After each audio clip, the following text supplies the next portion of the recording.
Hello, welcome back to the Jet Press Podcast. My name is Justin Fried, and I'm joined, as always, by my good friend, Mike Luciano. Mike, feels like we were just here less than 24 hours ago, because we were. We already Some would talked say exactly 24 hours ago almost. Yeah, it'll be 24 hours in, less than an hour. But, we were doing our emergency stream yesterday because the Jets decided to fire Tanner Engstrand. Well, the coaching news doesn't stop there because they've hired a new defensive coordinator, a guy that they literally, speaking of 24 hours ago, virtually interviewed less than 24 hours ago. That was the first time that they met with him, and less than 24 hours later, he is hired as the new Jets defensive coordinator. That is Brian Duker. We'll talk about him. We'll talk about Frank Reich. We'll talk about everything going on in the Jets coaching world. But first, Mike, how you doing, buddy? What's going on? Well, the sun is kind of shining a little bit here. A little bit. Shadur Sanders is a pro bowler. Bill Belichick is not a Hall of Famer, so we are in total topsy-turvy world right now. True. Neither is Eli Manning. No one has more reason to dislike Bill Belichick than Jets fans of this age, and that is disgusting what happened right there. 11 out of 50 people said he's not a Hall of Famer.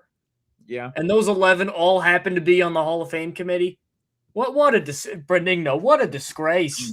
I can't bring myself to use the word disgusted, but it's obviously wrong. If you weren't a Jets fan, it would be, this is disgusting. This is wrong. Yeah, but I'm not going to cry. I'm not going to sit here and mope about it. But I agree. As a steward of the game's history, it's offensive. Sure. So, the chat is working today. That's good. As a veteran Jets fan does not like Duker. He says he's a horrible hire. We'll get into that. We'll talk about that in a moment. We'll talk about that. I disagree with you right now, but we'll find out our full thoughts later. So you know where to find us: Apple, Google, Spotify, Overcast, wherever you get your podcasts. We are there. And we're on YouTube. Like the stream. Big help. Subscribe. Big help. That's how you keep helping us make more good content. We've seen a lot of uptick in subscribers lately. Get on the train, man, because train's leaving the station. So if you want to be on it, but we got space for you. So let's talk about the Jets hiring one of the two coordinators they now need to hire. Not even a day after they interviewed him, he is now the official defensive coordinator, Brian Duker, who does have a Wikipedia page now. Oh, he does. Once again, yesterday, 3 hours ago, he has a Wikipedia page. Shout out whoever created that Wikipedia page. So Brian Duker. Who is Brian Duker? I'm sure is the question a lot of guys had. And I'm going to be honest, I was not too familiar with him when they interviewed him. But I didn't know who he was. Asked around, looked at his resume. Not bad. Obviously, he's not going to call plays. It seems like Aaron Glenn is going to call plays from now on, which I don't hate that idea at all.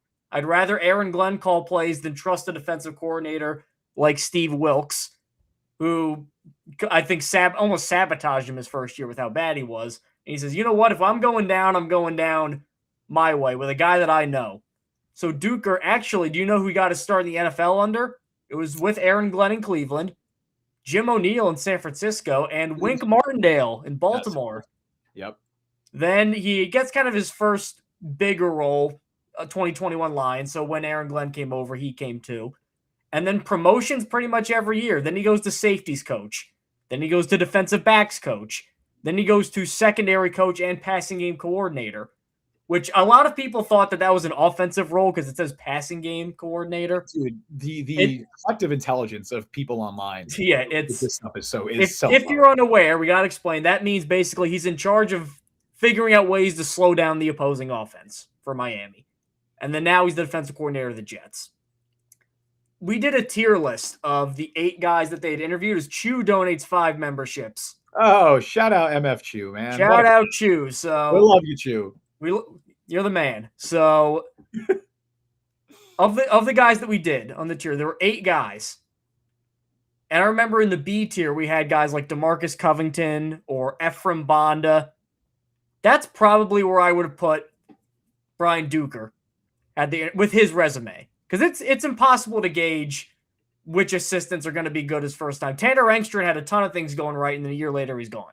So it's really hard to sort of gauge these things. But based purely on the resume, this seems like a guy that can work well with Aaron Glenn. As Austrian Jet fan gets in with 10 members, not to be outdone by Chew. Austrian Jet fan with 10 memberships. Oh my goodness. Once again, funding, I will make this joke every time, funding our eventual trip to Austria. Now who's going to do 15 memberships? It's going to be like an auction. We're going to keep we're going to keep doing it. So appreciate you guys. Yeah, Duker's going to be a sounding board for Aaron Glenn. This is going to be Aaron Glenn's show. But the things that I like about Duker are, number one, he keeps moving up every year. Yep. Which I think is good. Number two, his work in Detroit, it seems to be primarily with guys like Brian Branch, who was an All-Pro before he got injured, and Kirby Joseph, who I believe led the league in interceptions one year. And that was often touted as the work they did with Kirby Joseph, I remember too, was not only an Aaron Glenn scouting win, because that was like the guy he pushed for in the draft, but also now a Brian Duker and Aaron Glenn development win. And we said this a lot when we were talking about Matthew Arujo for Miami. The Dolphins, by all rights, should have had like the worst pass defense in the league, looking at how bad that cornerback room was. Dude, they weren't amazing, but they were okay. I remember us talking about it in August, and we looked at that cornerback room, and we're like, this is the worst cornerback. I said this. You can go back and find a stream where I said this. I said it's the worst cornerback room I've ever seen a team enter a regular season with. And they were all right. Like, Rasul Douglas was solid. Great, but they were okay. Matt Jones was fine. Like, they played as a bad cornerback room, but not horrific. Like, they were like below average, which was significantly better than anyone expected them to be. They're not going to get, like, I see veteran Jet fan again saying he can't attract guys like Jim Leonard, Anthony Weaver, or Jim Schwartz. Veteran Jet fans crashing out right now. First of all, love the profile pic. The Nick Mangold profile pic is awesome. The Jets were not going to be a spot for guys like this. They need to take – they had two options, either another veteran retread, which would have been Wink, or Steve Wilkes, and say, all right, Wilkes didn't work, let's try it again with somebody else, or new unproven guy with more Aaron Glenn influence. Those were the two options. And they went with option two, which I think is better than option one, which would have been Wink Martindale leaking every 5 seconds to Connor Hughes. Which, by the way, not to impugn Connor Hughes here, but he has tweeted out, I believe 3 times in 2 days, the Aaron Glenn yardage per game allowed statistics, calling plays in Detroit, which does not take into account the level of talent or the fact that I believe Detroit was second in the league in points per game allowed for most of the last year before everybody got hurt. Or the fact that 2023, I believe DVOA, he was like in the top half. Like, takes out that, but find it weird that he tweeted that out 3 times in 2 days right after Wink got Lance Newmarked and he got taken out of the running.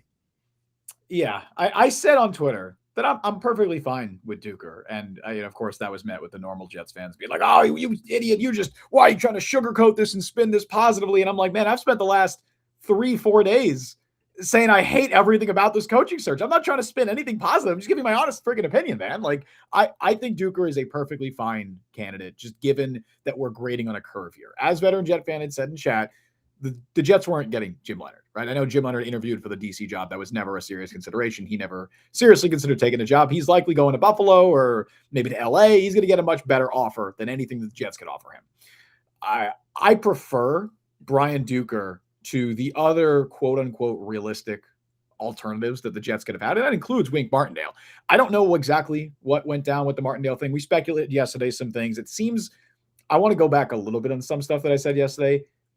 I think there's more of a chance of Woody influence than I initially let on, just based on some of the reporting that we've now heard after the fact. It sounds like how it's being framed – I think it was Connor Hughes framed it this way, was that not the Jets didn't meet with Martindale and then things went wrong. The Jets met with Martindale finally in person and basically informed him, hey, we've had a change of heart. And Glenn is like, I want to call plays. That's not how I imagined it going down. And if that's the case, yeah, that reeks of Woody. Like that reeks of Woody Johnson getting involved. But regardless, this could be one of those scenarios where I think this is for the best. And I would rather see Aaron Glenn be the one calling plays paired with a young, reasonably qualified defensive assistant who is now your young defensive coordinator than Wink Martindale or Jim O'Neill, which appeared to be their first two options. It did seem like if Glenn had it his way, Martindale would be the DC. And if that fell through, Jim O'Neill, who was the defensive assistant for the Lions, it was a defensive coordinator in the NFL a decade ago, who we both put as I believe our hell tier. I believe that was our lowest. Chris Harris was hell tier. Jim O'Neill was. All right, he was ceremonially D tier, but he was. Would you have had Brian Duker also in that sort of Banda Covington area? I would have put Duker a little bit below Banda, just because I think Banda's resume is a little stronger, having worked with Jim Schwartz. But I think that above Wink.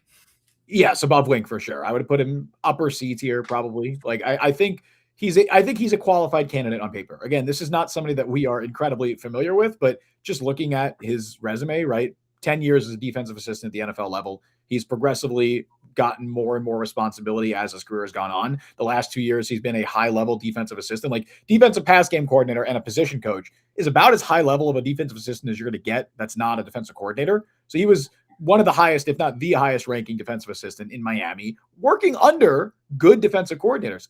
I don't think he crossed paths with Fangio, but he was there under Anthony Weaver, who was getting head coach looks and is well respected around the league. This was a natural progression for him. And yeah, there's not other teams, knocking down, what's the phrase, banging on doors to get him. I don't want to mess up that. It's similar. Knocking down the door. Yeah, whatever it is. There's not other teams aren't coming crawling to him to try and hire him as their defensive coordinator. I'm aware of that. That's the reality that the Jets are in. They were never going to hire a Jim Leonard or a Durante Jones or a Christian Parker, guys that we kind of pegged early on as like, these are dream candidates. Those were never going to happen, right? So I think given the reality of the situation, I prefer Glenn calling plays, being the one that, like I said yesterday, if the ship is going to go down, I'd rather he be the captain. I want all the data points we can get to evaluate Aaron Glenn as a head coach. And one of the most tangible ways to do that is for him to call defensive plays. So if the Jets defense succeeds or if it fails in 2026, we know it's because of Aaron Glenn. Brian Duker's there as his young understudy where I think there's some degree of upside. And I think he's not just some random assistant they plucked from a coaching staff. He seems qualified enough for the role, which is why I'm okay with it. All of that is to say, I'm not confident at all. In fact, I would say I'm very much not confident. Like, I am pessimistic that this staff will be here in 2027 and that any of this will matter. But I think of the available options, this is the one I'm most okay with. And I think it's a perfectly fine outcome, even if the result or even if the process to get here was messy. Veteran Jet fan, no one else interviewed Duker. Glenn can only convince guys who've never done it before or are off the radar. This is just not this is the hand they got dealt. Even if Glenn, I think around the league, I still think he's pretty respected. Yeah, I think guys like Aaron Glenn. The problem is, look, the Jets have 4 picks they can use and a ton of free agency money to spend to improve this defense. But right now, currently, looking at the roster they have, this is not something that defensive coordinators would love to get their hands on. Correct. Even if it's a bad situation, like Durante Jones went to Washington, at least they're expected to probably be a contending playoff team. It's also not like the Browns where they're bad, but you have this great defense. The Jets have neither of those things. Yeah. And you don't even know if you're going to call plays. So you almost cannot get a less attractive opening on top of head coach instability for a defensive coordinator. So, of course, nobody with options is going to go there. If they did it after this year when they spent a bunch of money and the defense looks better, maybe they'll get more interest. I don't know. But you have to kind of – I wouldn't put that on – I guess I would put it on Glenn because the situation kind of stemmed from last year being that bad. But purely right now, I don't think this is like Glenn can't recruit or Glenn doesn't have any pull. I just think the roster is so barren. It'll get better. Now Brian Duker can come in and say, I want this guy. I want that guy. It seems like – minus 10,000 odds that Alex Anzalone is going to be on the Jets next year. But right now, there's not a lot to hang your hat on. Like, unless Brian Duker goes, I really want to go coach Jawan Briggs, or I really want to help Azareé Thomas develop, that's not enough to get a guy like a Jim Schwartz or a Jim Leonard. No, I think you hit the nail on the head there. This is less about Glenn's ability to recruit coaches, because I do think he's respected around the league. And again, we're not simping for Aaron Glenn here. I think the whole staff's fired. I think Glenn's fired mid-season 2027 or 2026 if I were betting on it right now. But I don't think that he's not respected around the league. I think it's just a reality of the situation that he's absolutely a large cause of. Like, that's not absolving him of blame, but I just don't think it reflects his ability to recruit. It's just, how can you possibly recruit a defensive coordinator or any coordinator to a staff like this that everybody expects is going to be fired at the end of the year? This is as lame duck of a staff as any coaching staff going into 2026. Whenever those odds come out for who the first head coach is going to be to get fired at the start of the season, Aaron Glenn is going to be like plus 200, plus 100. He's going to be right at the top of the list. Definitely number one. Absolutely. Who would even be number 2? I can't even think of a number 2. I don't know. Zach Taylor? I don't know. Maybe. The Glenn staff just feels as lame duck as it can possibly get. And it's not even just that. It's also looking ahead. What avenues do they have to be successful next year? What are they going to do with the quarterback position? Like that, I don't see how this Jets team can win 7 or 8 games next year. Not only just because of the coaching staff and us being a little pessimistic about that, but what the hell are they going to do at quarterback? They genuinely, and that one's out of their control, but they have no viable options. They're going to either reach on Ty Simpson at 16 or make a trade for like a Ty or a Mac Jones or a Kyler Murray, or Geno Smith. And I don't think they want to do that stuff, but those are literally their best options. Or sign Marcus Mariota. That's it. Yeah. What reputable coach wants to tie themselves to a regime like that? And that's obviously Glenn's partially his doing, but I don't think it reflects his ability to recruit. I think if the situation was better, which again, if he was better, the situation would be better. I think he'd be able to pull a lot more, reputable coaches. It's amazing they even got Jim Leonard into building. I think that's just him doing his old buddies in New York a favor. Brian Glick, happy Wednesday. Happy Wednesday to you, Brian. Happy Wednesday, buddy. Vinicius Cristello, Woody probably didn't want to pay too expensive coordinators. That's where I think Woody meddling comes in. I think part of that is true. I think if they were going to hire one expensive assistant coach, it should have been on the offensive side of the ball anyway. So I'm happy that it's not Wink. Like I'm happy. I don't think there was a world, Mike, where the Jets hired Wink Martindale and Frank Reich. I think those were independent situations. I think the only reason they're hiring Frank Reich is because again, whoever made this decision, maybe this was a Woody decision, maybe it was an Aaron Glenn decision, whatever. Aaron Glenn is going to be calling plays on defense and wants to be the defense guy. So they're going to hire an offense guy in Frank Reich. If they weren't going that route, I think they would have kept Wink and probably kept Engstrom. That's probably my read on the situation. Now, whether Aaron Glenn came to that conclusion himself or if Woody influenced it, I don't know. We'll probably find out one day, but we don't know now. The outcome is really what matters here. The result, the cause is whatever. Like there's no fixing Woody. Like if Woody intervened, man, that sucks. What are we supposed to do, right? There's nothing we can do. He's bulletproof. He exists to intervene. Damage Inc. 1986. Hell yeah, that's a Metallica reference. Nice song choice. Oh, cool. They just look up Master of Puppets. Anyway, I know. Okay, I know Master of Puppets. Sorry, well, it's on the album. So sorry, Olivia Dean is more my speed. Sorry, man. Yeah. Look at the variants in musical taste here. J. Cole's coming out an album next month. The Fall is finally coming out. That's also my speed. So, Damage Inc. AG, who has never had a defense in the top 20 teams in the league. That is not true. He had one in Detroit. He did, yes.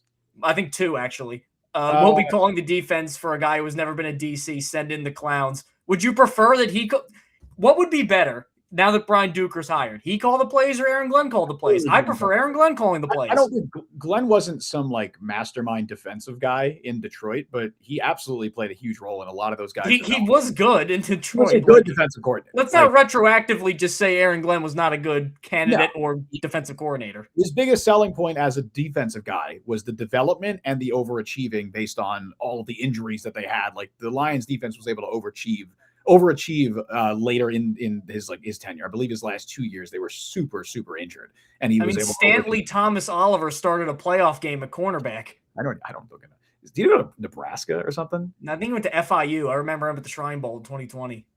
Maybe I'm thinking of someone else. Is there someone named like Stanley Jean Baptiste? Yes. Yeah, he went to Nebraska. He was with the Saints and he was terrible. Why did that? It's just names. A random synapse in your brain connected. Just names in my head. Like I don't know where they come from. Jay Long, this is beyond pathetic. There will not be success next year. I'm running out of winners, boys. And then this is bizarre. All of this is absolutely bizarre. It is. Here's the thing. I agree. It's bizarre. If let's say a week ago, they hire Brian Duker. I don't keep wanting to say Brian Duke, but Brian Duker. Brian Duker. And Frank Reich. A week ago through a semi-normal hiring process. Like, I don't think people are flipping out. No, I don't think it looks worse, but like the end result is not worth flipping out over. Right. Well, the reason that it matters how it looks is because it clearly signals that there's chaos going on behind the scenes. Like that's the reason that this screams dysfunction, because it is. If the Jets had a coherent plan at the end of the season and they fired Tanner Engstrom right after the season ended and they said, okay, we want an offensive head coach, right? We want a head coach of the offense, right? We want a veteran guy on offense, and we want to bring in a young defensive assistant that Glenn's going to call plays. If that was their plan from day one, this would not be it would not be perceived as poorly as it's been perceived. But what it is perceived that way because the Jets clearly had a plan for something. And I put out a long tweet about this. And again, this is who knows if Woody intervened, right? Because that could change this mindset here. But Aaron Glenn spoke all last year for an entire calendar year about this plan that he had. He implored fans to not let go of the rope. He said that what is it? Big ships turn slowly, right? To believe and to not lose hope. That's what he said. And to trust his vision and trust his plan. He said those things nonstop, on repeat. Fine. You go 3-14. You bottom out. The plan's looking a little shaky, but fine. Let's see it in action, right? Big ships, turn slowly. Now you have an off season to try and get this thing right. Within 2 weeks, that plan completely changed. And that's the problem. Like, clearly Aaron Glenn's plan when he came to the Jets was not to do what he's currently doing. He wanted to be the CEO style head coach that would have his hands on everything, that would oversee both the offense and the defense. And that appeared to be his plan as of 2 weeks ago. And then that changed. Literally in the last week, that appeared to have changed. It sounds like last Thursday is when members of the staff who had been told that they were likely staying, by the way, probably not the Aaron Currys and the Eric Washingtons of the world, but based on his response on social media, I bet Scott Turner was among those who were told they were likely staying, only for the Jets to reverse course and say, actually, you're getting fired. And actually, Tanner Engstrand, you're probably not going place. And actually, you know what? We're just going to part ways at this point.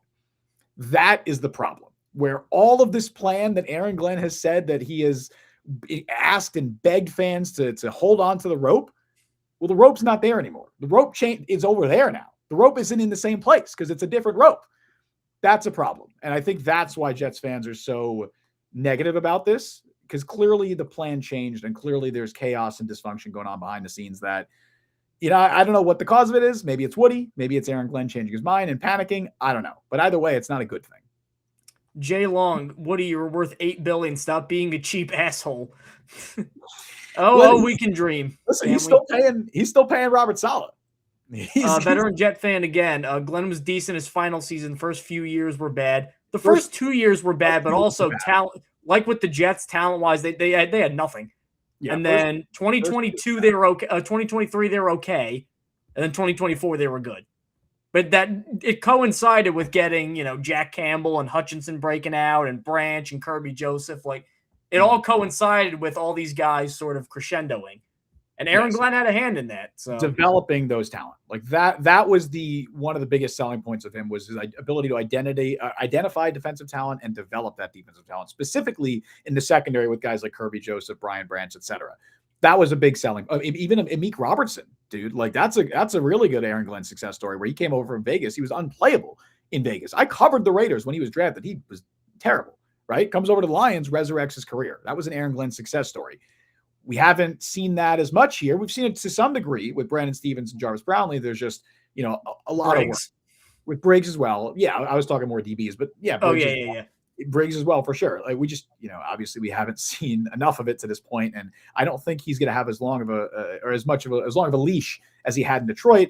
And pressure's on a lot more because he's head coach and not defensive coordinator. J Mark, one thing I'll give AG is he doesn't matter. He doesn't care rather about what the media thinks. At least it seems like it. He really does not. He does not. He does not care about his image. He does not care about anything that we're saying right now. And I think that was something that maybe the last regime, that was an underrated flaw of them, is that they cared too much. They cared a lot about the narrative. Robert Saleh cared a lot about what people were saying about him. Remember when Rodgers got hurt and then the next day apparently he was like, hey, if we win 8 games, that'll be a good year. Like immediately. Yeah. Joe Douglas cared a lot about what people were saying. And that's why you get all these leaks too, right? Where everyone's trying to cover their ass. Not my fault. Correct. Everything is like, I almost feel bad for Zach Wilson where everybody's trying to pawn him off as like somebody else's mistake. Where it's like, Joe's like, it wasn't me. No, he just showed up one day. It's nobody's fault. I was like, I wanted to keep Sam. Like, what wasn't me? Yeah. It is kind of funny, but I don't think you're going to get that with Aaron Glenn. Like, and say what you want about him, right? I don't think he's been a very good head coach, and I have all the pessimism in the world about how his tenure with the Jets will go, but he does not care about what anybody thinks of him. He does not care what the media is saying, and maybe there's a reason that I think he's covered a little differently than Robert Saleh was by reporters, by the media. This year is beat for beat 2021 going into 2022, and the tone could not be more different. Yeah. Again, I think part of that is because you had Zach Wilson, and now you that was a little bit of a lightning rod, but also a degree of hope where it's like, all right, we have the young quarterback. Now it's like, maybe we have Mac Jones. Maybe we have Geno Smith. I think that's a big reason for part of the pessimism, but I agree, Mike. I think it's partially I think it's a little dependent on Robert Saleh's relationship with the media being very different than Aaron Glenn's relationship with the media. I mean, he was golfing with Joe Benigno. Aaron Glenn won't tell him anything. It was texting Benigno. It'd be 11 p.m. and he'd be texting his buddy Joe Benigno. You up, kicking his feet. Yeah. Literally kicking his feet, texting Joe Benigno you up messages. Like, you got 7 kids. He has 7 kids, and that's what he was doing with his free time. 7 kids in the bed and then texted Joe Benigno. I don't even know how you manage that. Vinicius Cristello, another 4 or 5 win season, and Garrett might ask for a trade. I hope not, man. I hope not. I wouldn't blame him. He did just get extended, obviously, as we saw with Sauce Gardner. That doesn't matter. Although I think the structures of those deals were a little bit different. I hope not. I wouldn't blame him. And this would be one of those. It would feel very Sam Darnold-esque, where when the Jets traded Sam, it was kind of like a mutual understanding with the entire fan base that, like, man, they failed him. Like, everyone was rooting for Sam. Everyone was like, it's so funny to look back at the tweet of when the Jets posted they were trading Sam Darnold. Somebody reposted it the other day, and all the replies are like, "We're so sorry. We failed you. We're so sorry." When do you see that? Like, you never see that. It would feel very similar with this as well, where it's like, yeah, man, I feel like the entire fan base is kind of in agreement there. J Mark, and all this mess, where's Darren Muji? Does he need to be at the front of this? I don't know. I mean, he's there. What is he's not going to make a public statement, but he's part of this. You know, I think based on the read of kind of what's been reported, reading the tea leaves here, I think Muji's going to have. I think Glenn came in and it was more of like a 50-50 split in personnel decisions, and maybe in some cases Muji signing off on Glenn decisions. I get the sense it's the other way around this offseason, and that it's going to kind of be Muji leading the charge with Glenn more so, making recommendations and suggestions, but not necessarily being the top final decision maker. I think the power structure is shifted a little bit. I think that's a top-down organizational decision. Steve Bolzen, Glenn let the media get to him. Any good coach wouldn't care what they say or ask. I don't think Glenn let the media get to him at all. No, I think he's saying he's so afraid of them saying stuff about him that he's purposely being this hard and calcified to get anything out of. Oh, I see. I don't know. I don't think I read it that way. I think this is just who Aaron Glenn is. I think Aaron Glenn is unapologetically himself, and he will always be that way. And it's going to rub some people the wrong way. And I think it's rubbed certain members of the media probably the wrong way. None of that matters if he's winning games. He's not winning games right now, so it's amplified. But if the Jets were a successful organization right now and they were winning football games and he was doing a good job as head coach, no one would be caring about. In fact, people would be praising it. People would be like, "Oh, look, he's stoic. I'm praising it now when they stink." Right? He's not giving the media anything. No leaks. All this. People would be saying that, but they're not saying it now because the Jets suck, and I get it. Veteran Jet fan, thanks for commenting. I gotta disagree with you on this one thing because I see it a lot. Glenn botched the term "hand-picked quarterback." Applying it to Justin Fields, there was not. Look at the contract he signed. This was not. We believe Justin Fields is going to be the guy who turns this around pretty quickly. It was a lottery ticket, pretty much a 2-year lottery ticket, but a lottery ticket. They didn't pay him $45 million a year in free agency. That would have been handpicking your quarterback as he is our guy. This was an expensive. Let's see if it works out. Now it worked out horribly. But that's what it was. And that is, I would argue, beyond anything else. I think that's more responsible for all this 3-14 stuff. It's just they beefed quarterback to that degree. Yes. They'll get a chance to rectify that again, even if they get a lot of these, Geno Smith, Mac Jones, Kyler Murray options. They will be better than Justin Fields, I imagine. So just right there, there's wins on the table right there. I maybe handpicked is a little strong, but he did pick him. He did bring in Justin Fields and say not only to me confers we have decided Justin Fields will be we're going down with Justin Fields. No, that's our guy. He didn't handpick him as his franchise quarterback, but he handpicked him as his 2025 starter and potential 2026 bridge starter. That was their plan when they signed him, and clearly that didn't happen. They brought him in and talked all summer about how coaching this, coaching that, and coaching is going to make the difference. And in the end, Justin Fields played the worst football of his career, worse than what he did under Shane Waldron in Chicago, worse than Arthur Smith in Pittsburgh. It was brutal. This was the worst quarterback play that the Jets have had in a few years, from a starter, which is saying a lot. It was genuinely worse than Zach Wilson at times, which is crazy for a guy they paid $40 million to. Like that. Aaron Glenn. And then he says though too, it's he had no competition. He didn't sign a Winston or a Brissett. Tyrod Taylor is a perfectly serviceable, fine veteran backup. I'm kind of in agreement with a veteran Jets fan here, though. Really? Okay. They didn't bring in competition. Tyrod was not competition. Fields was given the starting job, guaranteed it. That was unquestioned. He was given the starting job. That's the reason they signed him. That's why they paid him like that. Yeah. Right. And clearly, if you're paying a guy like that and you're bringing him in as your unquestioned starter, and this is the performance you get, you have to wear that. Like, yeah, he didn't handpick him as his franchise quarterback, but he brought him in to be the starter, an unquestioned starter, and it was a colossal failure. And I would argue the biggest reason that they won 3 games last season. That's like that. Aaron Glenn has to wear that, and that is a major stain on his resume to this point. Just, it's been 1 year, but man, the problem I have with that then is like, yes, Glenn has to wear it, but because this is who fans like, does Darren Muji have to wear it? Because fans don't seem to attribute that to Darren Muji. Oh, absolutely. They like Muji. They don't like Glenn. That's everybody involved in that decision. So it's Muji and Glenn. And I would also say Tanner Engstrand has to wear that too, because, man, look, you probably told them I can make him work.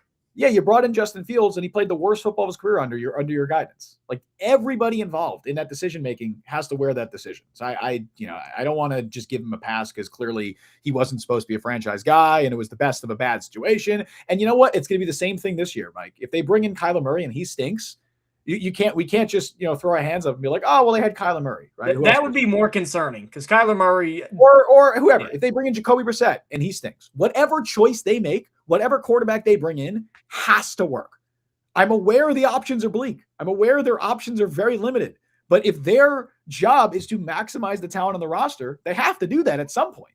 And if they bring in back-to-back quarterbacks and both of those quarterbacks fail and play below the standard that they were brought in to play, that's a poor reflection of the coaching staff, and they're all going to get fired because of it. And you know what? Darren Muji might go down with the ship too. 2 more comments before we go into our next segment. Chew. Detroit built the offense first. If anyone remembers and follows football, Detroit's O was championship caliber for 2 years before the D improved. Like AG or not, he deserves credit for the Lions' defense. Yeah. And then I would say let's transition to Vinicius Cristello. Do you guys think that – wrong comment. Did you guys think that hiring Frank Reich means they're going to draft a quarterback early in the draft? Let's talk about that because – let's talk Frank Reich.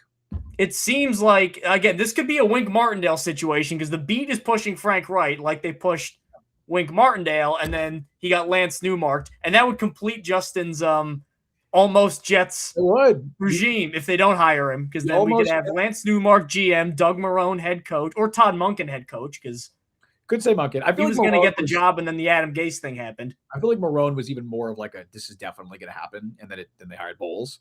But maybe I forget a little bit because that was pre I wasn't into social media at that point too. It was a very different world back in 2015 when they made that hire. But yeah, it would complete that. By the way, we see all of your comments, even if we don't get to them.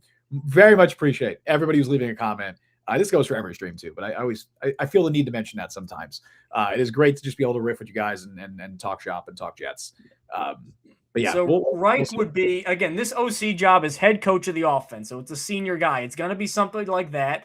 Veteran Jet fan mentioned Lunda Wells is interviewing. That seems very much like Rooney Rule check the box. Hey, really quick, Mike, before we get into Frank, can I go on a little bit of like a 1.5 minute tangent here? About Lunda Wells? No, not about Lunda Wells. Unfortunately, Lunda Wells is just being used as a prop for this conversation. Rule guy? Yeah, and I hate the Rooney Rule, bro. I feel dirty. I feel dirty whenever we have to talk about the Rooney Rule. I think it's really good in theory, and in practice, it leads to conversations like this where we're tallying the minority. I hate how it's used. It should be used to improve the diversity pool of candidates 100%. And to get more guys on the right. The way teams use it is check a box. That's what I don't like. The thought is great. In practice, it clearly doesn't work and I hate the way it's reported on, where reporters or fans are just like, oh, tallying every minority candidate that an NFL team interviews, so that they're like, oh, okay, they interviewed those minority candidates. Okay, now they can interview now they can actually hire somebody. I feel so dirty when I have to talk about it that way. It feels dehumanizing, and I hate it. And this is our podcast, so I want to talk about that. Like, I just wanted to get that off my chest because I hate it. And I saw it today with the Lunda Wells stuff. And part of me was like, oh yeah, clearly this is Rooney Rule. And I'm like, I hate that. I hate that I'm thinking. Well, that's why Aaron Glenn didn't want to interview with the Patriots, because exactly as Veteran Jets fan said, they interviewed Byron Leftwich and Pep Hamilton, which checked the box, and they were unattached at the time, so they didn't have to ask for permission. That's an insult to everyone involved, and I feel gross having to cover that. I feel gross having to be like, oh yeah, they're bringing Lunda Wells has been a very qualified coach for a long time, and look, the Rooney Rule exists because for a long time teams weren't even considering. I mean, 100%. I believe when Tony Dungy got hired, wasn't he the only black coach in the league at the time, head coach in the league? I'm 100% in agreement with you, Mike. I 100% agree that the thought of the Rooney Rule, the idea of it is great and needed. The problem though is I don't think you're ever going to get like teams are always going to look for loopholes and stuff like that. I don't know what the fix is. I'm not trying to I'm sitting here complaining. I don't have a fix. I think it's better than it was because it used to just be one. So what I should more so say is I hate that the side effect of the Rooney Rule is that we have these conversations where it's reporters and fans being like, oh, they're bringing in these minority candidates. Okay, check a box. That's the quota filled. Now we can get serious about hiring candidate. That feels so gross and dirty to me, and I hate having to cover it that way. And I thought that earlier today when the Jets brought in London Wells, because everyone's aware that they want Frank Reich and they just have to fill quotas, and that makes me feel weird. I don't like that. Like it's a gross thing to think about. That was last thing on this. The veteran Jet fan was like, they didn't even give him the same interview card. Yeah, that was the worst misuse of that rule I've ever seen. Grouped together, like it could not be more like dirty than that. Where it's just like, oh yeah, here's the Rooney Rule candidates. That was so slimy. I hate how they know those guys. Like that is I hate it. I can't say. But anyway, Frank Reich. So anyway, sorry, I wanted to go on that tangent. It's our podcast. Yeah. We can talk about it. Frank Reich is a guy who it's gonna when they say it's basically head coach of the offense, they're targeting guys like him, or people won't like this name, but like a Matt Nagy type, a guy who's been around the block before. Past head coach experience, not recommended, but in all likelihood, probably preferred. And you're going to get that with him. Has he been a great play caller like lately? No, he hasn't been. His last 3 years have been the Carolina mess, unattached. Stanford this year, he went 4-8, I think, as the head coach. Now, he came in late March, early April because Troy Taylor got fired for non-football reasons, and he didn't have time to recruit or install his offense or anything like that. So that he just had to kind of make the best of whatever he had. And he won a couple games because him and Andrew Luck know each other. But he did he call plays at Stanford? I think he was like split. It was a weird system. Like it was literally just Andrew Luck's like, we're in crisis mode, just stay the ship for a little bit. He shared play calling duties, whatever that means. Yeah, so but if you look at his history in the NFL, because he was with San Diego for a while, Nick Sirianni's kind of his star pupil here. Nick Sirianni's got to 2 Super Bowls and won 1. He was a pretty good assistant in San Diego, goes to the Eagles, doesn't call plays, but he wins a Super Bowl as an offensive coordinator, goes to Indianapolis after they botched hiring Josh McDaniels. I remember that. He was there. Probably ended up being better because Frank Reich was a better coach. I'll give Frank Reich this. I thought he did a better job. Made the playoffs a couple times with the Colts. He was there 5 years, 5 different week 1 starters. Andrew Luck throws 40 touchdowns in year 1 under him. Mm-hmm. He retires. Jacoby Brissett for a year. Phillip Rivers. I was going to say old wash Phillip Rivers, but then we got older, more washed Phillip Rivers this year. He did some all right things this year. And then number 4 was Carson Wentz, who I just realized that's not a bad thought. He's a free agent this year. No. Stop it. I'm just saying. I'm saying that's what I want. I'm saying Frank Reich might be thinking that. There's a lot of bad options for the Jets. As a backup, not as a starter. Oh, I mean, sure, whatever. As a backup, I don't care. After the Vikings exploded him, Carson. What's left of his body what's left of his shoulders? Like, does he have any shoulders left? Can he throw the ball? I have no idea. Even with that, the arm strength's better than a couple other guys. Veteran Jet fan Reich did have top 10 offenses. He did multiple times in Indianapolis. And then the last year he got Matt Ryan when he was about to retire, and then that. Even if it was first season again. That was it. So I say all that to say, like we said about Brian Duker, the process is going to make this hire look worse, and people are going to lump him in with Wink Martindale because older coach, out of the league for a while, was in college, coming back. Wasn't as great in 2023, was their last stop, but it was bad in 2023. Yeah, but again, there was a lot of, I think the big problem, one of the things I've heard a lot about Frank Reich is sometimes his offense can be tough to digest. Mm-hmm. And I think Bryce Young mentally got a little overwhelmed, and the team was bad, and The O-line was horrible. I remember that. Horrible. So just almost like no chance of succeeding with that. So yeah, I think he's a lot better than Wink as a candidate. If they didn't do this whole weird Engstrom back and forth process, I think a lot more people might be more receptive to it. And I think having Frank Reich with a veteran quarterback or a younger quarterback, I think that's a pretty nice arrow to have in your quiver.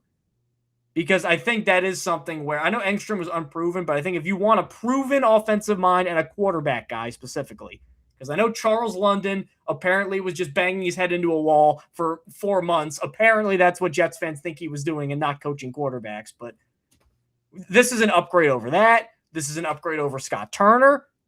I don't know if it's an upgrade over Tanner Engstrom, but I haven't seen enough of Tanner Engstrom to say for sure it is. It wouldn't be the worst hire in the world by a long shot. It feels like a different. I mean, it is not feels like it is a different role than the one that the Jets had for Tanner Engstrom, which is why Engstrom is not currently the employed by the Jets anymore. Frank Reich isn't being brought in to be like the offensive coordinator and play caller. Like, yeah, he's doing that, but as they keep framing it, he's the head coach of the offense. This is going to be very much like Andy Reid in Kansas City, where it's like, all right, Spags, you got the defense. I'm gonna do the offense. I feel like it's gonna be the same thing here with the Jets, where Aaron Glenn's just doing the defense, and then Frank Reich's doing his thing on offense. So he wants a leader type guy, right? You don't like. Ideally, I think the Jets would have hired a younger offensive coordinator that or maybe just kept Tanner Engstrom, right? Where there's a lot more upside. But I think the Jets, for the specific role they want somebody who can be basically a head coach just on offense. Brian Glick says at least it isn't Hackett. That's true. Not Hackett. Could always be worse. And I think Frank Reich fits that role probably more so than most candidates that you can reasonably find that are willing to take this job. So I think because of that, it makes sense. And I'm not opposed to it.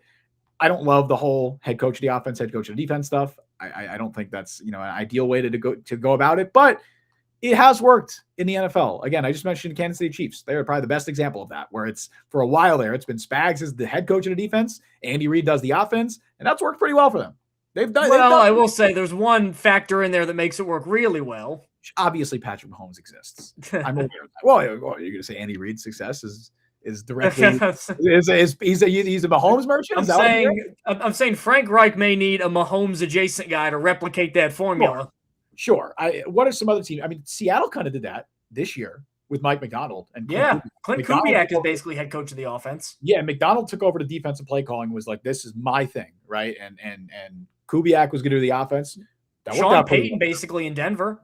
Yes, Sean Payton, another good example. Sean Payton absolutely is the head coach of the offense, and Vance Joseph runs the defense. I mean, Cleveland, you can point to an example of it not working, but that's Miami. It did work for a brief period of time. It did work in Cleveland, I would argue. But yeah, I'm in Miami too with Fangio. That didn't really work out. But there's examples of teams doing this. I always think I prefer not to go this route, but you can do it, especially if the coach that you hired, specifically in this case Aaron Glenn, is able to be like the mastermind of that side of the ball, right? If Aaron Glenn can handle the defense, and again, I don't think there's anything in his resume that says he's a defensive mastermind, but there is evidence of him elevating a unit beyond what their capabilities were expected to be.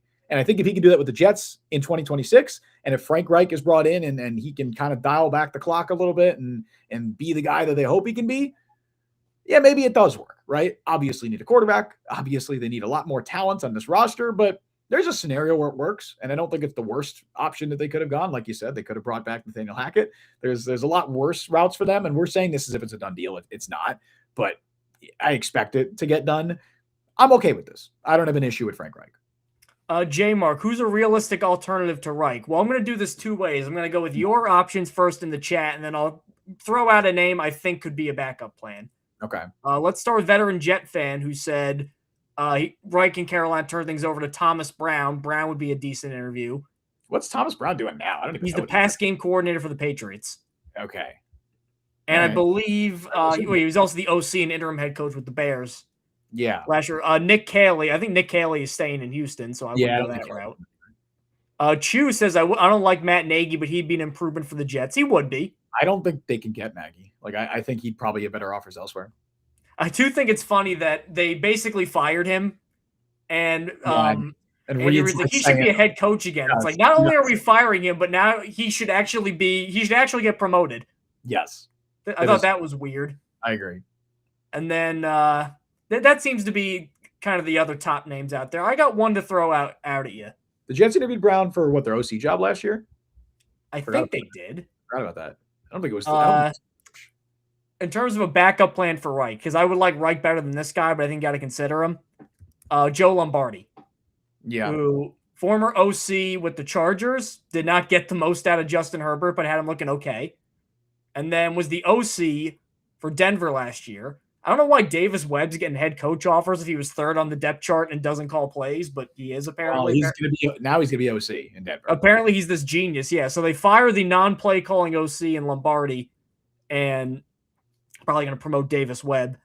But Lombardi is a guy. He's been an OC for 5 years. Aaron Glenn ties. He was in New Orleans too, and Darren Muji ties because he was in Denver. So that seems like a guy. If they miss out on Reich, which it's not a done deal yet, I think that's a guy they could target. Veteran Jet fan says Lombardi as quarterback coach would be fine. I think he's looking for OC opportunities, especially because he's going to go, look, Denver wasn't too bad, man. Like, I don't know if he gets one, though. I think people are going to hold the Chargers stint against him a little bit. And I think, because he didn't call plays in Denver. Right? That was Sean Payton calling plays. That was Sean Payton, yep. And Lombardi's kind of just like a buddy of Payton. It feels a little bit like, I don't know. It almost felt a little like, not nepo is the wrong word, but like he had the job because he was buddies with Sean Payton, and I don't think he's held in as high regard around the NFL. I don't know if Lombardi gets an OC job. So QB coach would be interesting. Was he a QB coach at any point before? I think he was. I remember he was with the Lions for a little bit, I think. Like when they were bad, though. He has been a quarterback. He was he was quarterback's coach in New Orleans, but that was so there you go. Yeah, working with old Drew Brees. So he was quarterback's coach multiple stints in New Orleans, actually, for a very long time with the Saints, from 2009 to Damage Inc. says Will Stein. Unfortunately, he's the head coach of Kentucky now, so I don't think he's leaving.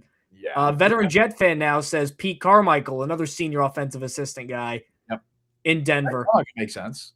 They did. I think Pete Carmichael, because he was a non-play calling OC for, I think, 15 years in New Orleans. It was well over a decade. It was crazy. And then when Sean Payton got out, they actually let him call plays, and he wasn't as good. So I don't know. That's a tough one. I wouldn't hate it, but I still think I like Reich better. Oh, get out of here, J. Mark. Kevin Patullo. He was on the Jet staff. It's so funny to see like now Kevin Patullo is like everyone hates him, and he's like this like super known coach. But I remember when he was he quarterback coach of the Jets, I believe.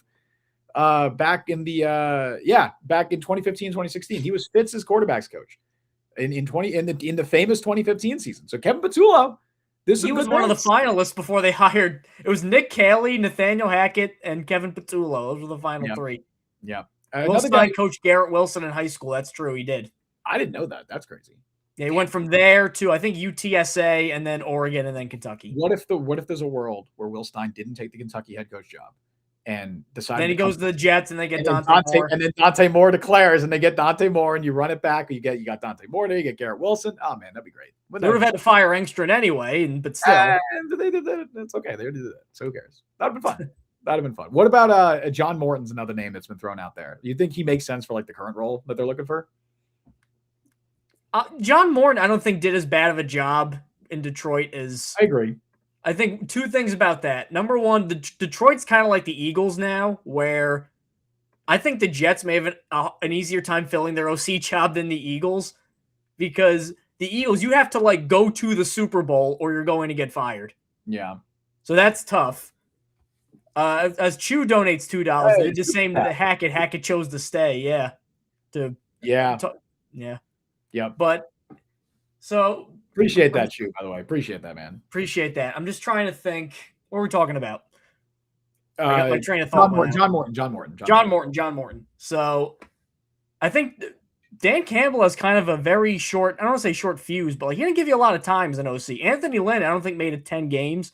John Morton barely made it 10 games.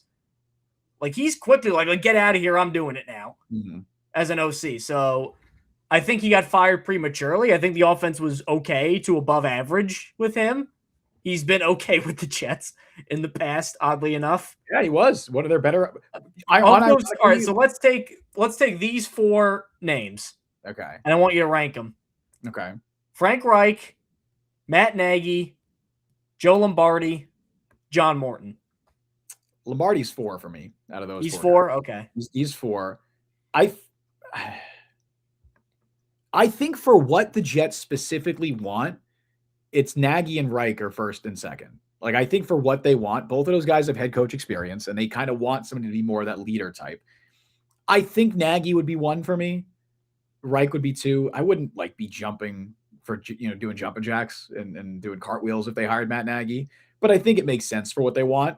right? As like that offensive, the head coach of the offense. And then Morton would be 3, just because I think Morton is, more of like, okay, if you were to do standard offensive coordinator, offensive play caller, I think he makes sense. But for what they want as a guy who's just taking charge on that side of the ball, I think getting a guy with head coach experience makes sense. So maybe Reich over Nagy. I don't know.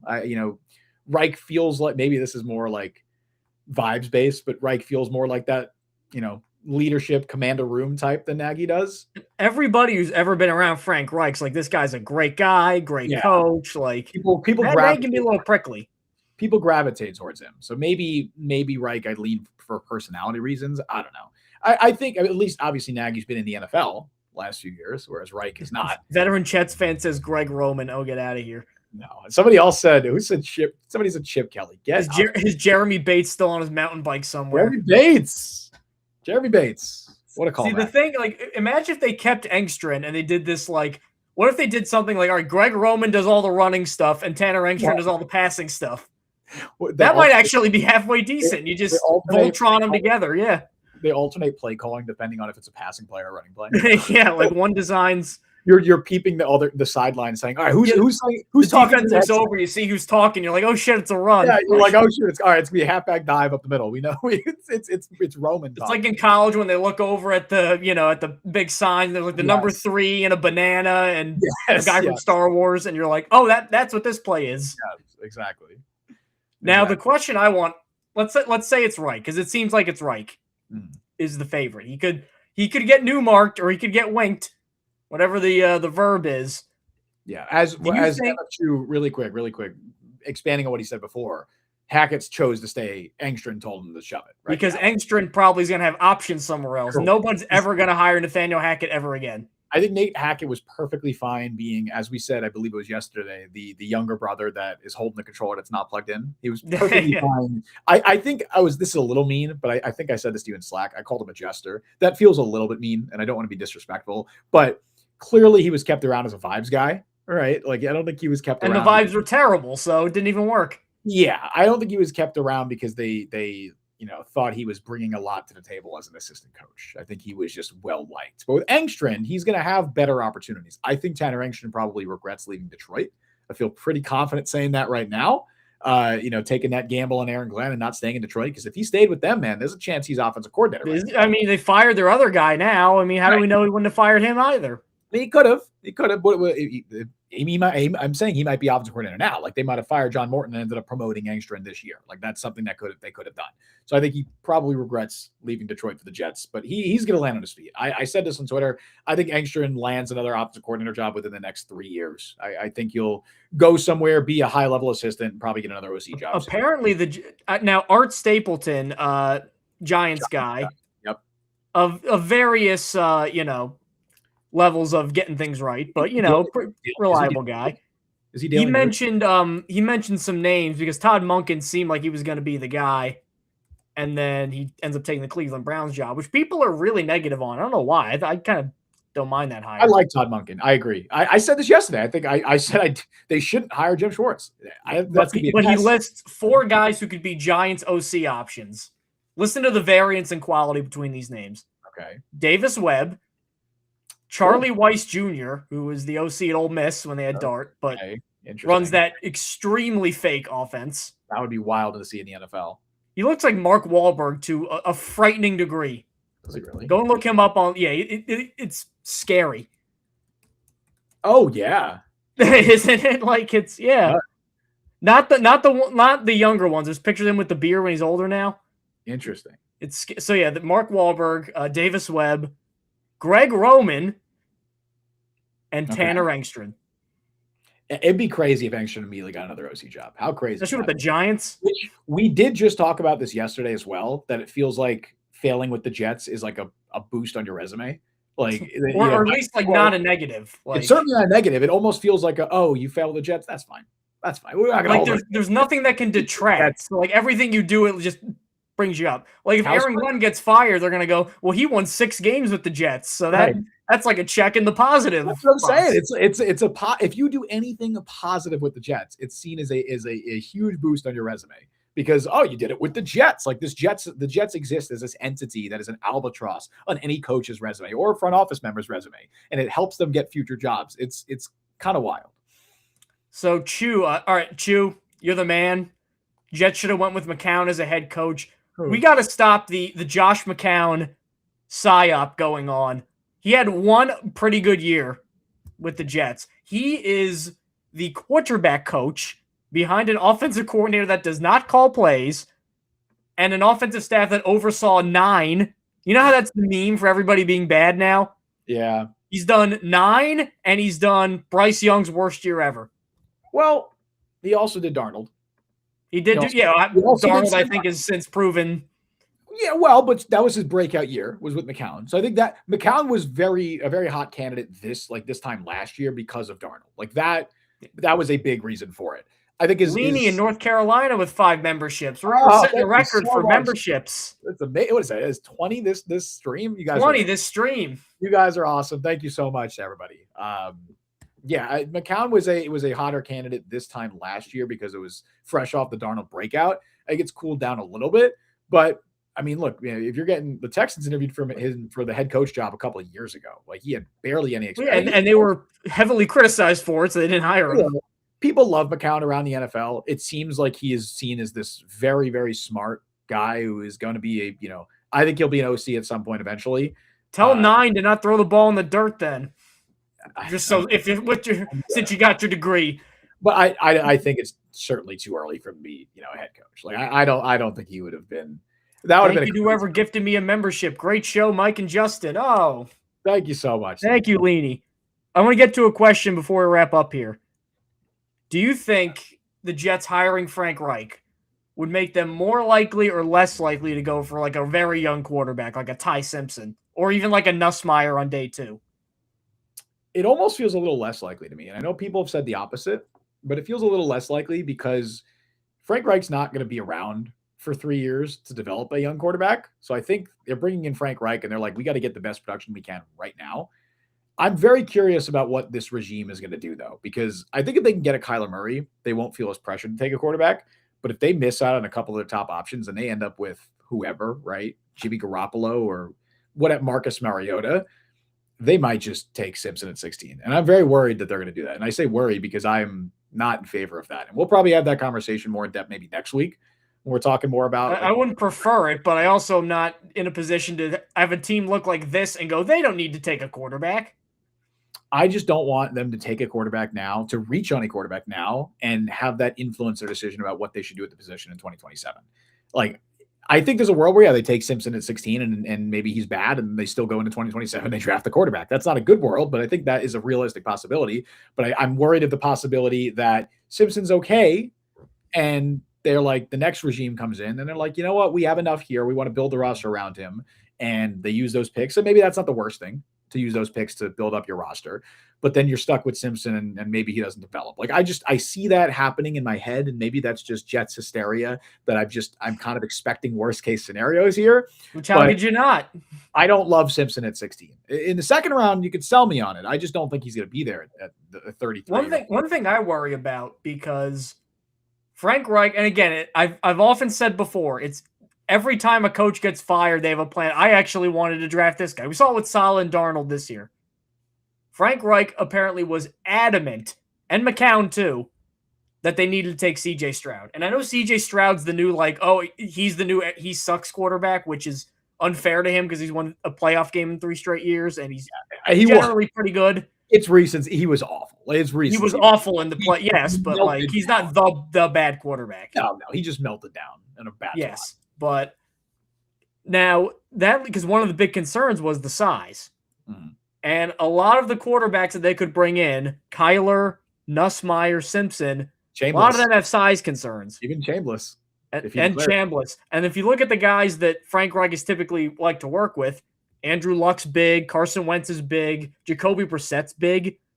There may be an archetype of quarterback that he wants, which I think could maybe steer them away from some guys. Which that's not, you got to let Frank Reich have his say. If you're going to do all this for Frank Reich, he's going to have a say in picking a quarterback.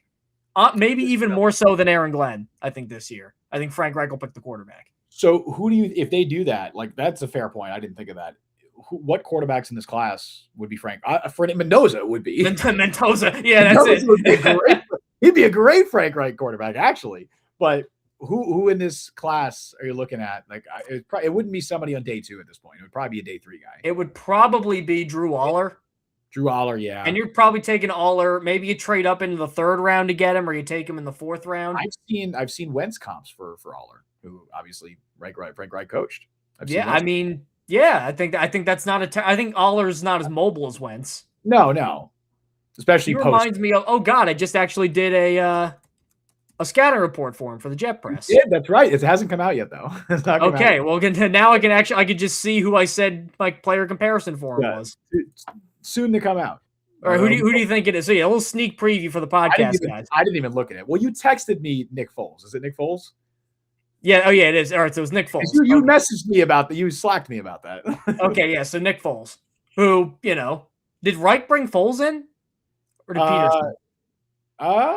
Well, he had him in Philly. Frank Reich. I don't know. Let me see. Yeah, Frank Reich had him in Philly. 2017. Was he there in 2017? Yeah, he was 2016 and 2017. He was the OC there. So yeah, he brought him in. So yeah, he had Foles in Philly. We can judge from this kind of limited sample size that he likes bigger pocket passer traditional quarterbacks. Yeah, or so that may influence stuff. J-Mark said Diego Pavia. It was like the exact opposite of that. Who's just a normal? I said he's going to convert to wide receiver in the NFL. He's literally he's RJ Harvey. Like he's just a normal guy. Like, and RJ Harvey was a small running back. Yes, he's 5'9", Diego Pavia. He'd be small for a running back. Braylon Allen is 3. Where did who is the mental giant at Vanderbilt that put him at 6 foot? Well, that why they did that. Like that was they want to bruise his ego. They did that with Bryce Young too. They listed him at like 6 foot 195. I'm like, bullshit. Is Bryce Young 6 foot? That was closer. At least Bryce Young's what 5? Is he 5'11"? They listed. He's like 5'10" and a half, kind of. What does Carolina list him at? 5'10"? Yeah, 5'10" and a half, 5'11". Yeah. Kyler's like 5'10", but again, Kyler's 5'9". When's the last time a 5'9" quarterback was in the NFL? Eddie LeBaron, who was 5'7", 163, and played quarterback.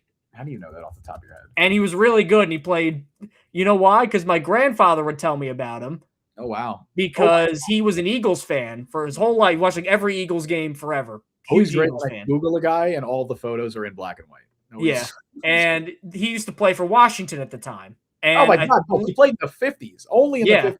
Jesus. And I believe he was the first quarterback when like the Cowboys became a thing. He was their guy. 1960 was the Cowboys quarterback. So he played him a lot. I think he made like 4 Pro Bowls or something like that.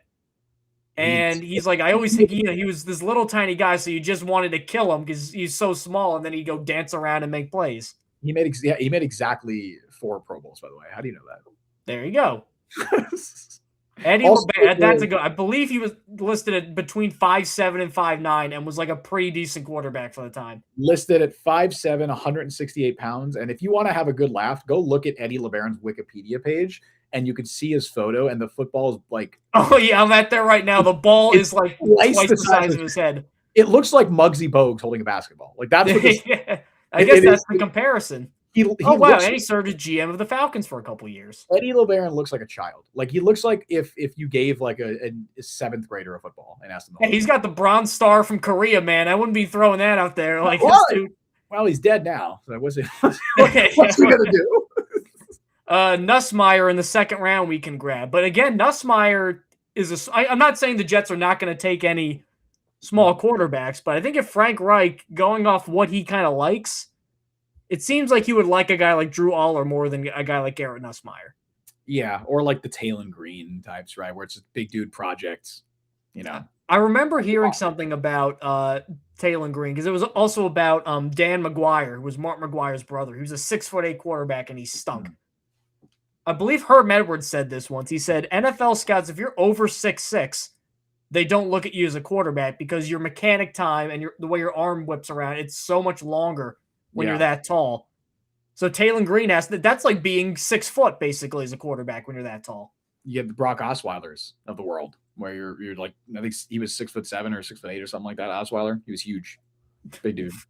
My God, Pigsby. What person would waste their lives supporting the Jets? This is a Jets podcast. Oh, welcome in, Pigsby. It's been a while since we've had an invader. Yeah, genuinely. Wait. What were you expecting when you clicked on this video? Hold up. He said, go outside, get a hobby mic. Bigsby, We're paid to do this. This is our job, buddy. This is our job, buddy. This is our job, bro. We're getting paid to do this. Who are we kidding? No, we would do this for free. Like, this was a hobby long before we got paid to do this. Yes. J Mark with a question. What would it take to trade for Stroud? Way too many picks. That is not happening. Yeah, and Texans just not doing that. I'd love it to happen, but in sports, as we've been proven time and time again, never say never, right? I don't think the Jets trade for Joe Burrow this offseason. There is not a 0% chance it happens, but it's like 0.0001, right? Maybe they trade for Stroud. I don't think it happens, but as I've said for months now, if any quarterback becomes available, and what the Jets should be doing, they should be calling all these teams. They should be calling Cincinnati. The worst they can say is no. They should be calling Houston. They should be calling any team where they think they should call Philly, right? Any team where it's like, oh, maybe this quarterback might, shake free. Call these teams up and say, hey, we have 5 first-round picks and 3 second-round picks over the next 2 years. What do you want, right? Are you interested at all? No one else can offer you this. Right. Are you considering trading this guy? And if you are, what's your price? Jets should be doing that for every team. I don't think the Texans would trade Stroud, but, Brian Sternbeck, Nussmeier is going to be the AI image generating test for every mock drafter. Wait, he's got such a wide range of where he could go. Oh, yeah. Yeah, I know. I've seen people saying as early as like 33, and I've seen people saying 4th or 5th round. Okay, this would be a reason to give up. If they trade the number 2 pick for Brock Purdy. I don't think San Francisco does that for starters. I don't think the Niners would do that. Why would the Niners do that? I'm higher on Purdy now than I was 2 years ago. Like I am too. I actually think Purdy's a good quarterback. I would do that in a heartbeat. Like I wouldn't consider doing that. I wouldn't consider like even 2. You give up 2. Yeah, I give up 2 for Brock Purdy. Absolutely. I think Brock Purdy is a top 16 quarterback in the NFL at this stage. I think he's elevated his game to the point where he can work outside of the Niners system and kind of, do a lot more stuff out of structure and elevate that offense in ways that he didn't used to do in the past. I'm waiting on Bo Nix to do that, by the way. I'm in my Bo Nix hater phase still, and I was a Brock Purdy hater for a long time. I mean, I do feel it's horrible for Bo Nix though, the way that thing ended. Absolutely, and he's a baller, and I hope he succeeds. Right? I'm using comparison there where I kind of was like that with Purdy for a while actually, but the last year and a half, maybe 2 years, I've graduated to Brock Purdy appreciation, where I don't think he's like a great quarterback, but man, if they can get him for the 2nd overall pick, yeah, you're doing that all like. I would take Purdy over Ty Simpson. Me too. Absolutely. I'd take. I do think though, Brock Purdy is a pretty good like comparison for Ty Simpson of like what he could be. Maybe Purdy's a little more mobile, but I see a lot of overlap with those. You send Ty Simpson to the Kyle Shanahan boot camp of quarterbacks. Maybe in 3 years he is Brock Purdy. I don't know, but he's probably not going to get that development with the Jets. But yeah, like Purdy is a great example of just somebody who like somehow managed to maximize every possible. Like this is the 1000th percentile outcome for Brock Purdy in the NFL. I remember him coming out of Ohio State. Whoa, Vinicius Cristello. This is too far. I'd rather have Purdy than Mendoza. No. I'll say no just because of the rookie contract. But like, yeah, I think Purdy's gonna be better than Mendoza is like for the first couple of years at least. Mendoza being a top 15 quarterback, I don't think is a lock, right? And I think Purdy is probably that right now. Just the difference is rookie contract versus very heavy extension that Purdy has, and quarterback money. Like that's the league wanted to rig itself so that Fernando Mendoza would be a star right away. It would have behooved them to send him to the Jets and not to the Raiders. Yeah, I mean the Jets would have probably fucked it up. Not to be but that Raiders O-line. Oh, it's terrible. Maybe it'll be better because they don't have a Pete Carroll spawn that's coaching it now, a Nepo baby that's coaching it. But Pete Carroll spawn. Okay, I don't know. It was a weird way of saying. You could have said that any other way. I don't know. I was gonna say. I don't know what I was gonna say. That was whatever. I mean, it's accurate. Pete Carroll spawn. It's one of his kids. Glenn is going to take Ty Simpson. It's the ultimate job security move. Well, I asked Brian Dable how secure his job is. Yeah, I don't think it is. But I think there's a world where they do reach on a quarterback because they feel the pressure. I don't think it would save his job, though. But if Simpson they're going to take one at some point. Yeah, they'll take a quarterback. I still don't think they take Simpson. It wouldn't surprise me if they do, but I don't think it. I think they're going to end up with probably one of Nussmeier, Chambliss, or Aller. Or Carson Beck. If Chambliss is even in the draft, he's begging to go back to Ole Miss. That's I've been joking about that. I'm actually concerned about that. I do. If you're trying this hard to not be in the NFL, like what are you afraid of? Yeah. This is a good one. First, I wish you hadn't mentioned the Carol Spawn aloud. I'm sorry. I think that's a fine way to phrase it. It's correct. It is his Spawn. Anyway, veteran Jet fan. So would you give up 2027 first round pick, Indies first? Because you can't trade the Dallas one because that's not conveyed yet. So we don't know which. It could be the Dallas or the Packers one. We don't know yet. So and you can't trade that one. Like you literally legally can't trade it. What's weird though is wait a minute. How could the Cowboys have traded that then? Well, you could trade it as a condition, like attached to it, but now you can't trade that, I guess, to another team. Is how that works. Yeah, because they basically traded the rights to whichever of these two picks.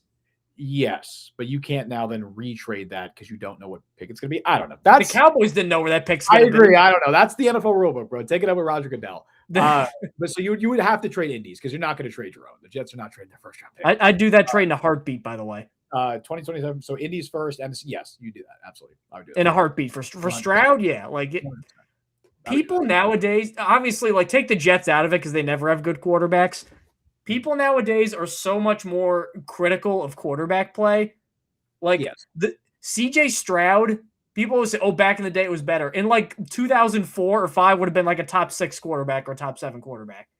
It's just also the age of the internet and the age of as Aaron Glenn would say, instant coffee takes, just immediate criticism when, if somebody has a bad game, they're automatically a bust. They suck. They're terrible. But if they, play well, they're the best quarterback ever. Bo Nix was put in MVP conversations while Justin Herbert has been banished to fucking Narnia. That's how this goes. It's funny because people are rediscovering Brett Favre's career and they're like, wow, Brett Favre threw a ton of interceptions. He wasn't as good as people thought he was. I'm I can't take it anymore. Joe Namath threw a lot of interceptions. He did more interceptions. Oh my God. Look, I'm not saying he's the best quarterback ever, but the whole Joe Namath's the worst Hall of Famer ever thing, you got to knock it off with that.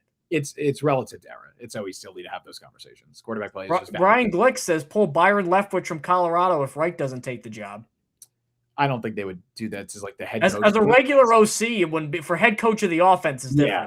And if you somehow get him, is he currently the OC at Colorado? I don't know. I don't know what his current role is. He is an assistant coach. Oh, bro, if you can get him as I don't even know what that means. So, dude, that's actually I didn't realize this. He was out of coaching for 3 years. What the hell happened there? That's kind of wild. It feels like his biggest supporter is Bruce Arians, and he doesn't really have anybody else he can network with. If you can get him as QB's coach, I don't hate that. Yeah, it could. Like somebody mentioned earlier, that's an upgrade of his current role, right? He's back in the NFL ecosystem then, and he could be a QB's coach. I don't mind that. 6'5", 250 he played at. Just a huge guy. He's a beast. Leftwich is cool, man. Cool dude. He wasn't that good, but he just had the longest, it was almost Bortlesy with this big long windup he had when he threw, but tough guy. Was he a first or second round pick? What was he? It was a top 10 pick, I think. Yeah. I remember that. I think he succeeded Chad Pennington, actually, in college. Real quick, Brian said, I assume Nagy is the fallback if Reich falls apart. If Reich falls apart. That'd be interesting. That'd be interesting. Him or Joe Lombardi seem like they're there. Lunda Wells, I feel bad for him, but I wouldn't. As we talked about before, that's not a serious interview, unfortunately. I would not have an issue with Nagy, in the role that the Jets want him to be. I think I'm fine with both of them. I don't think I have a preference either way. You're not going to get whoa, we got Ben Johnson. You're not going to get that guy. Well, because you get the positives of Nagy versus Reich is you get a guy who's been in the NFL the last few years and was part of a good organization, in the Chiefs. The positive with Reich over Nagy is I think Reich fits the mold of leader of the offense that they want more. I think he's a guy that people gravitate towards more than Nagy. And he also has better, more success as a head coach at the NFL level than Matt Nagy. He just hasn't been. He was good with Indianapolis. I feel like they're kind of similar. Nagy, I feel like the narrative is more that he was carried by that defense. And Nagy was 34-31. I think Reich had a little better record. Right. Well, ignore the Carolina year. I'm talking about Indianapolis. 40-33-1 in Indianapolis. Yeah, and he won a playoff game the first year. So obviously the Carolina year is a stain on Reich's resume, and that's the most recent NFL experience he has. So that's a negative in his favor too, or against him. But Tyson Manning, what Rooney Rule people are going to interview for a job they won't get? It does suck. It does suck. It's connections. It's stuff you put on your resume where you're like, hey, I'm interviewing for OC jobs or DC jobs or whatever. But it's as I went It's on my half rant, networking, honestly. as I went on my rant earlier, I feel gross even like having to label it as like, oh, we're tallying the minority candidates that the Jets interviewed because we know it's disrespectful to Lunda Wells. It's disrespectful and it's dehumanizing and it feels really gross. But yeah, no, it's the reason that some of these candidates will take these interviews is because you make connections with it and it's a thing to put on your resume where you're like, Nagy reunites with Mitch Trubisky. Oh my! Please no. The problem is because the options are so thin and the Jets have nothing right now. There's really no option you can totally be like, oh no, we can't do that. There really isn't one. Right? Like, who was that guy that came in early? Whatever that guy was, that guy might have been right because we're wasting all of our breath, bro. And this shit ain't gonna work. They're gonna go. It's not everyone's gone after 2026 anyway. The other option is we could assume that the Jets are just cosmically never gonna win, and then just say nothing's ever gonna be good, and then we could just quit. And then that's the other option. You want to do that? Chargers officially completed their interview with Jim Leonard, by the way. You think he goes to LA or you think he goes to Buffalo? If I were him, I'd go to LA. I think he goes to Buffalo. I think LA's got a better defense. I think this is going to sound weird, but I think still the coaching situation is a little more stable. I didn't get to go on my Buffalo rant. Maybe we saved that for another time. I didn't get to go on the Bills rant, and it's already pretty late. But I had a whole Bills rant prepared that I didn't get to go on. But I in like 2 sentences, process bad. I like Joe Brady, but what a mess, bro. What a mess of a coaching search that led them to Joe Brady, where they're like, oh yeah, we're gonna fire McDermott because we want a new voice. We want a new voice in the room, and then they keep everybody else except Sean McDermott. And they're like, yeah, let's just run it back with the rest of the regime. What a mess. To be fair, the Patriots, when they fired Gerard Mayo, they're like, we got to get away from the Belichick era, and then they hired Vrabel and Josh McDaniels, and they're fine. Yeah, but I don't know. This is a Terry Pagula special right here. Ask any Sabres fans. If there's any Sabres fans in chat, they know Terry Pagula very well. And now I think Bills fans who have been spared of the Terry Pagula experience are unfortunately being welcomed to that in the pretty embarrassing fashion. The last couple of weeks have been embarrassing for the Bills. Embarrassing for the Jets as well. So we not like we can get on our soapbox here, but Austrian Jet fan, you guys are awesome. Great show. Keep rocking. Oh man. Hell yeah, dude.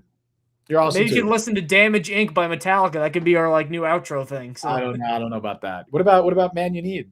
Or Man I Need by Olivia Dean. What? You don't listen to Olivia Dean? I don't know what you're talking about. Man I Need? All right, how about what's Justin, you can make up any song title. You can say Olivia Dean is an alien from the planet Lovetron, and I believe you. I feel like, how about Lysol Wipes by Olivia Dean? Yeah, sure. Why not? Oh, yeah, whatever you say, man. Yeah, I know Espresso is a song, so why not Lysol Wipes? That can be a song. Right. Sponsor us, Lysol Wipes. when I need to wipe up stuff, Lysol always. I said that because there's Lysol wipes on my desk right now. So the creative process at work. So I looked to my left and I was like, what can I say? And I saw a bobblehead. All right, Bobblehead by Olivia Dean. That's another one. Great song by her. And that's why we get paid the regular size bucks here. So with that, we're gonna call time on the Jet Press podcast. They have a new defensive coordinator. It seems like they have a guy they want to be the new offensive coordinator. Mm-hmm. Justin, how are we feeling? Welcome to the Duker era, my friend. We got the Mooj and the Duke. Mooj and the Duke. Someone said earlier. Like, Mooj and the Duke, Clovis, New Mexico's best hard rock, 91.3 FM. Mooj and the Duke is absolutely a band name. You're totally shock jockey. Somebody said Dookie before or something like that. Welcome to the Dookie or something like that. And Dookie's one of my favorite albums. By Green Day. Yeah, that's my favorite album. So look, Green Day's in my sphere. I know Green Day. All right. Well, who doesn't know Green Day? Okay, that's. I don't know. I don't know. They're out for 30 years. I'm talking to Olivia Dean and J. Cole. You might not think that I have Green Day in my arsenal. I have 30 years versus what, like a year and a half of discography here. What does that do with it? What is that? There's more opportunities to hear. I'm not into the Eagles. Like they have a massive discography. They're not in my arsenal. I remember one time my mom got upset at my dad because he let me buy American Idiot when I was like 7 or 8, and it has like cursing and stuff in it. Yeah, and that was like a big to do. Now look at it, man. I distinctly remember that because I was playing the song and she's like, "Whoa, what do you? This can't listen to this." They said a curse word. They said a bad word. Veteran Jet fan, we're built for this Dookie. Hell yeah, we are. Hell yeah. How long until shout out Jake Asman? How long until Jake Asman does something like that? Where he has his Aaron Glenn edits. Be like, we're built for the shit, but it'll be we're built for this dookie. That feels like something. We are. Nobody I give feel him bad for the guy because I want him to succeed. If he fails, he's Brian Dookie forever. Yeah. That's an unfortunate name. Yeah, he is, buddy. But anyway, until next time, we'll be back here next. Tune in next week for whatever fresh hell this first team. Absolutely. Or if they bring us fresh hell sooner than Wednesday, it's possible we'll have another emergency stream because this is now back-to-back days, Mike. We have sat here for over the last 2 days. We've now had almost over 2 hours of discussion about this team, and that is quite frankly probably too much. But anyway, Brother Jeff Henson, Jake is awesome. Yeah, shout out Jake, he's great. Thank you all for joining us on the show today. You can follow Mike on Twitter @ByMikeandJohn. Follow me on Twitter, Justin T. Fried. Follow the Jet Press and the Jet Press. Download the Jet Press podcast wherever you get your podcasts. Check us out on YouTube and TikTok. Subscribe, hit that notification bell. Thank you again to everybody that donated memberships today. New record. MF Chu and Leany, you guys are all amazing. I believe that is our record for a stream. You guys are awesome. We had over 50 people in here at one point.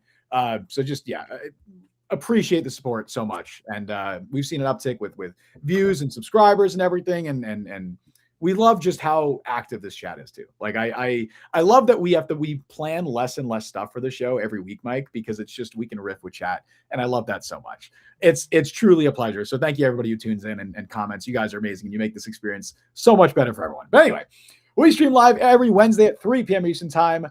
Thank you all for listening to Jet Press Podcast. I've been Justin Fried. That is Mike Luciano. See you guys next time. Tune in for your weekly horrors in football dose next week.